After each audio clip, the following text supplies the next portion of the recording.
ഇന്നത്തെ പരിപാടി എന്ന് പറഞ്ഞാൽ ആരും കാണാത്ത വഴികളിൽ കൂടി സഞ്ചരിക്കുക എന്നുള്ളതാണ് നമ്മളെ ലക്ഷ്യം. അപ്പോൾ അതിനുള്ളൊരു പുറപ്പാടാണ്. മാർക്കറ്റിങ്ങിൻ്റെ ഭാഗമായിട്ടും പിന്നെ രാവിലെ ഒരു കമ്പനി വിസിറ്റ് ചെയ്യേണ്ട ഭാഗമായിട്ടും നമ്മൾ പോയത് പറഞ്ഞാൽ ഒരു മരുഭൂമിയിൽ ഒരു മനുഷ്യനും വരാത്തൊരു വഴി കൂടെയുള്ളൊരു യാത്രയാണ്. അപ്പോൾ ക്ലിനിക്കിൽ നിന്ന് രാവിലെ ഇറങ്ങുമ്പോൾ മഴ പെയ്യുന്നുണ്ടായിരുന്നു.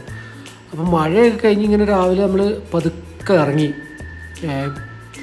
പതുക്കെ ക്ലിനിക്കിൽ നിന്ന് വണ്ടി എടുത്ത് പതുക്കെ വിട്ട് നമ്മൾ അങ്ങനെ പോയി കമ്പനിയിലേക്ക്. കമ്പനി എന്ന് പറയുന്നത് നമ്മളൊരു വാട്ടർ ട്രീറ്റ്മെൻറ്റ് കമ്പനിയാണ്. അപ്പോൾ അവിടേക്ക് ഇങ്ങനെ പോകുന്ന വഴിക്ക് ഒരു പൂച്ചക്കുട്ടി പോലും ഇല്ല.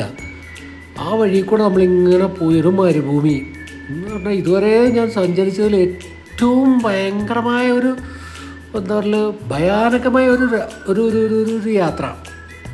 അങ്ങനെ ആ യാത്രയിൽ ഇങ്ങനെ പോയി. കാരണം കമ്പനി കണ്ടുപിടിക്കുക എന്നുള്ളതാണ് നമ്മളെ ലക്ഷ്യം. മാർക്കറ്റിൽ നിന്ന് ഇറങ്ങുമ്പോൾ പിന്നെ നമ്മളെ കമ്പനി കണ്ടുപിടിക്കുക എന്നുള്ള ലക്ഷ്യം വെച്ച് അങ്ങനെ മാപ്പൊക്കെ വെച്ച് ഗൂഗിൾ മാപ്പൊക്കെ വെച്ച് പോയി. പക്ഷെ ഇതുവരെ ഇങ്ങനത്തെ ഒരു റൂട്ടിൽ കൂടി സൗദി അറേബ്യയിൽ ഞാൻ പോയിട്ടില്ല.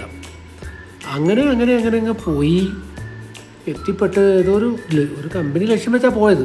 പക്ഷെ ലക്ഷ്യത്തിൽ അവസാനം എത്തിപ്പെട്ടു കേട്ടോ. പക്ഷെ പോകുന്ന വഴി എന്താ പറയുക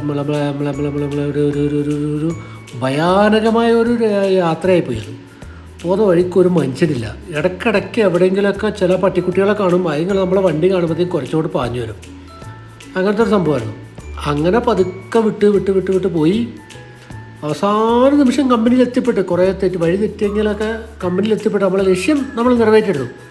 പക്ഷെ പോകുന്ന വഴി വളരെയധികം ദുർഘടം പിടിച്ച ഒരു വഴികളായിരുന്നു.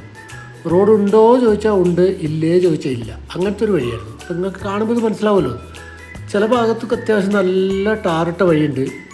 പക്ഷേ അതിൻ്റെ ഇടയ്ക്ക് വളരെ മോശമായിരുന്നു. ഈ വണ്ടി കൊണ്ട് പോകാന്ന് പറഞ്ഞാൽ ഭയങ്കര ദുർഘടമായിരുന്നു. അങ്ങനെ അവസാനം നമ്മൾ ആ കമ്പനിയിൽ എത്തിപ്പെട്ട് കഴിഞ്ഞപ്പോഴാണ് അതിൻ്റെ രസം. ഇതാണ് വാട്ടർ ട്രീറ്റ്മെൻറ്റ് പ്ലാന്റ്. അവിടെ ഇങ്ങനെ വെള്ളം ശുദ്ധീകരിച്ച് വരുന്നൊരു സംഭവമാണിത്.